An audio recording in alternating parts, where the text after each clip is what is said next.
Shalom Bapak Mama, saudara-saudariku yang dikasihi Tuhan. Selamat bertemu kembali di Suara Marturia, Rabu 4 September 2024. Kita akan merenungkan bagian firman Tuhan yang terambil dari kitab Ibrani 1 ayat 1 hingga ayatnya yang keempat. Kitab Ibrani 1 ayat 1 hingga ayatnya yang keempat. Sebelum kita membaca dan merenungkan bagian firman Tuhan ini, mari kita berdoa. Ya Allah Bapa di surga, terima kasih atas penyertaan-Mu bagi kami. Engkau menganugerahkan kami hidup, Engkau memberikan kami kesempatan untuk kami melakukan setiap tugas panggilan pelayanan kami di dunia. Mari Bapa Engkau memberkati. Kami akan mendengarkan firman-Mu ya Bapa. Mari Bapa Engkau memberkati kami.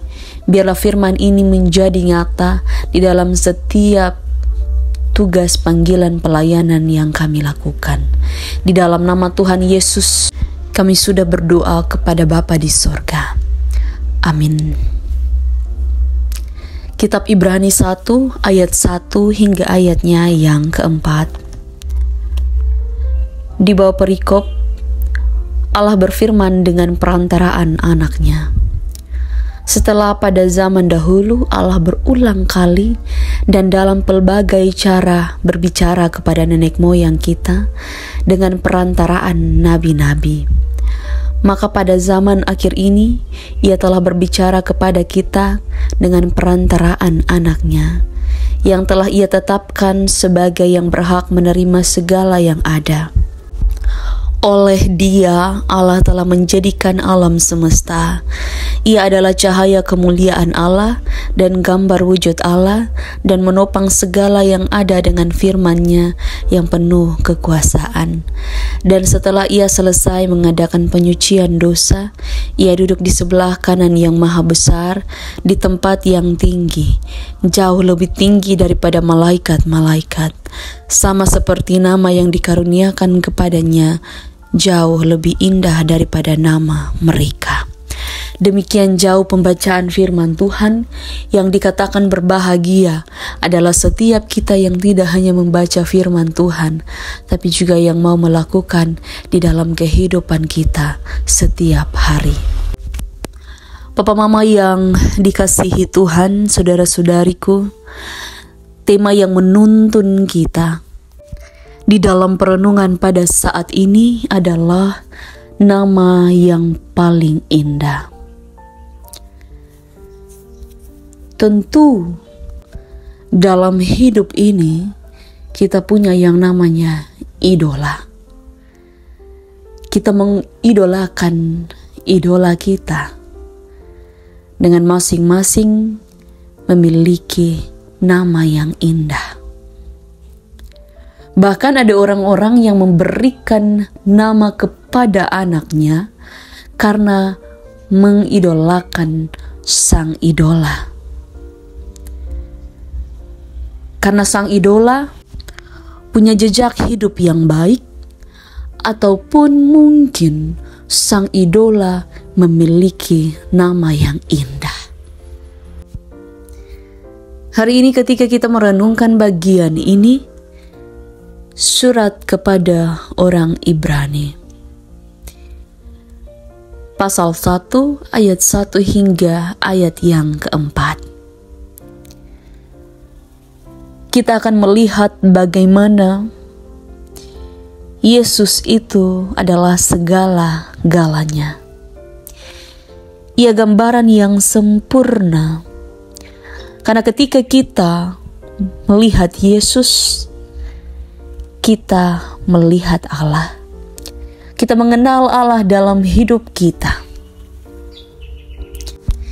Yesus sebagai pribadi yang menggambarkan kepada kita bahwa Yesus adalah anak domba Allah. Ia gambaran kesederhanaan dalam hidup ini. ia gambaran bagaimana Allah hadir di tengah-tengah dunia ini. Karena Yesus adalah anak Allah. Ia merendahkan diri menjadi manusia. Dikatakan di ayat yang pertama sampai ayat yang kedua, itu menggambarkan tentang bagaimana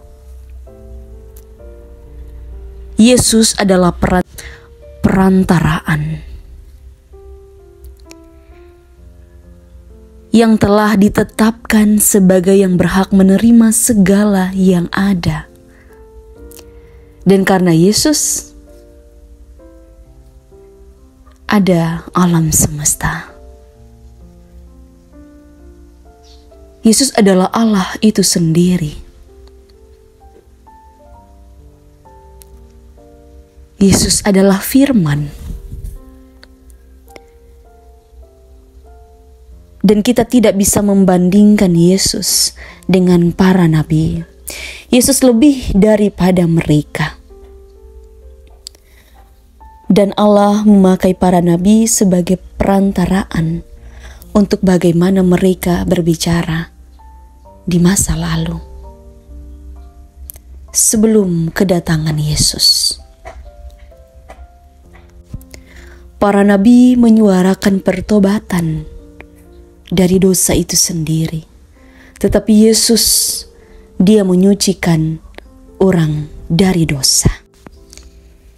Jadi siapakah nama yang paling indah ketika kita dengar dalam hidup kita? Apakah dia orang yang diidolakan oleh banyak orang karena memiliki penampilan yang baik dalam bernyanyi, dalam menciptakan karya-karya besar dalam hidup ini?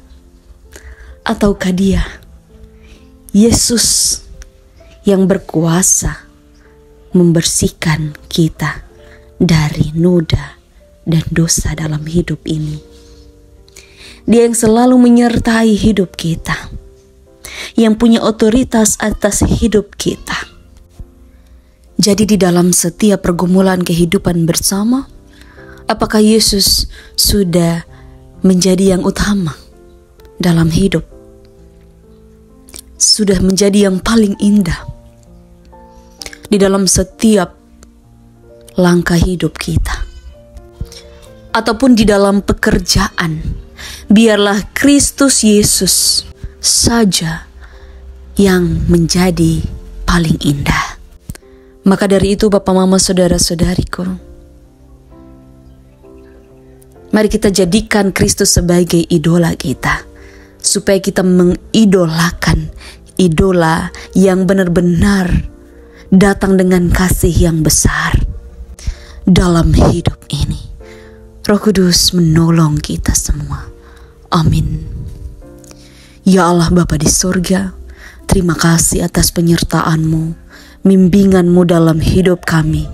Biarlah kami terus dibimbing oleh kuasa firman-Mu dalam hidup ini. Di dalam nama Tuhan Yesus Kristus, kami berdoa kepada Bapa di sorga. Amin.